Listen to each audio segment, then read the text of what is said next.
Here's something more realistic.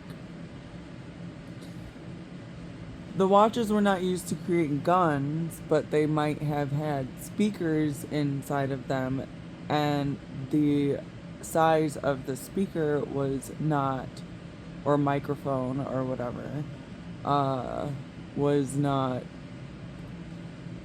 thought of commonly at the time, as the telegraph was still popular.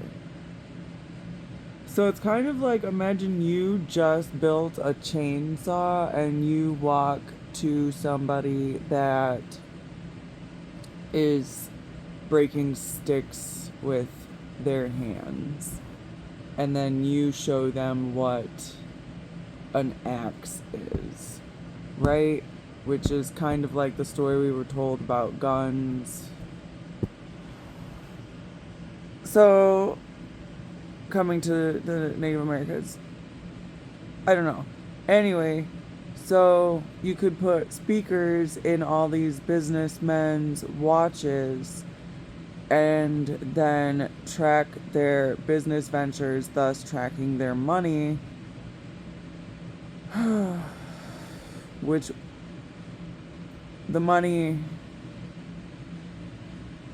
was generally in Europe through trade, but then once you realized that the trade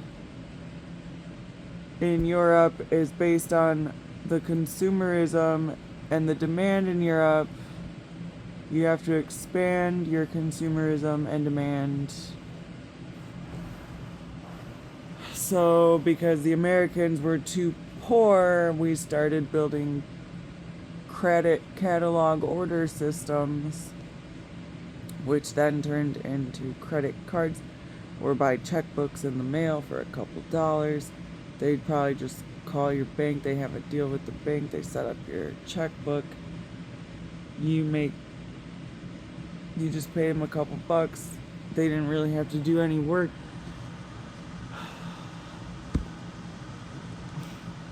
And then so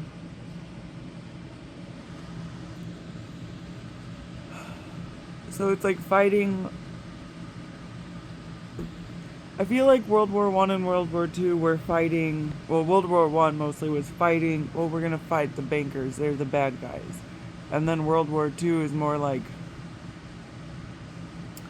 no, you don't understand. It's this group of people, and then that got turned into this weird racism and Soviet Berlin Wall thing. But it was still just to keep, like, it's more about Northern Europe. But it's okay. So Germany not only makes a ton of their banking profits from trade, from being in the center of Europe and everybody having easy access to them, but then they had religious connections to Italy, which is connected to the Mediterranean Sea, which is connected to India and Africa and Europe. And then Germany also had military connections to England, and Germany and England, with their military connections, have Australia. So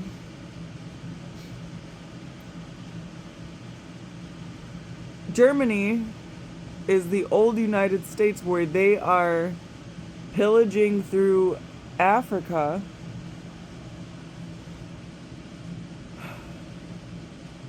and India,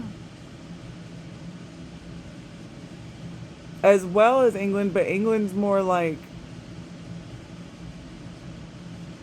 doing the American thing, the colonial thing. And then it's like you got the Vikings coming in, but that's pretty much just a tribe, like a very strong tribe that's like a motorcycle gang. So if you can get Germany to go down while France is in the north creating an industry, and then Germany pushes up from the south, which they could not do in Africa, but they are trying to do in South America through not only pushing up through the south, but pushing down from the north through calling these families, these farmer families in South America, cartel.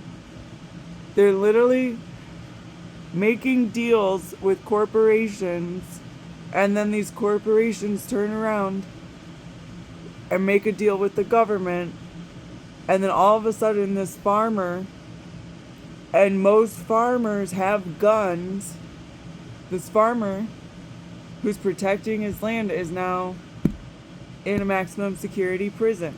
So then you have all of these children of this community seeing this happen, getting angry, which is also, I'm pretty sure, what's happening in the Middle East.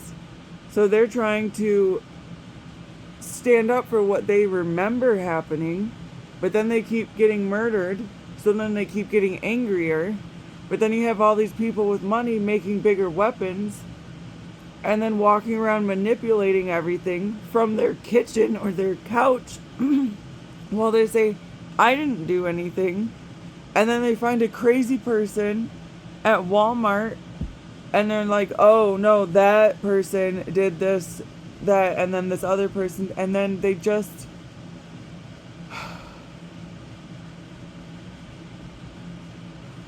they make all these people do this work, tell them that the work is problematic, and then profit off of it. Same thing as I was talking about how the United States goes to war and secures all these trade routes, and the UN profits off of that. But for some reason, the United States is the war-hungry country, but you're all in NATO and the UN, so why aren't you doing any of this war stuff? No, because the United States will gladly do it, because we are very confused and we just want lower real estate prices, because we're so tired of having to go to Walmart. We just want to grow some freaking Olali berries, because you can't even find we want a new apple in 3 years in our backyard that nobody's ever seen before.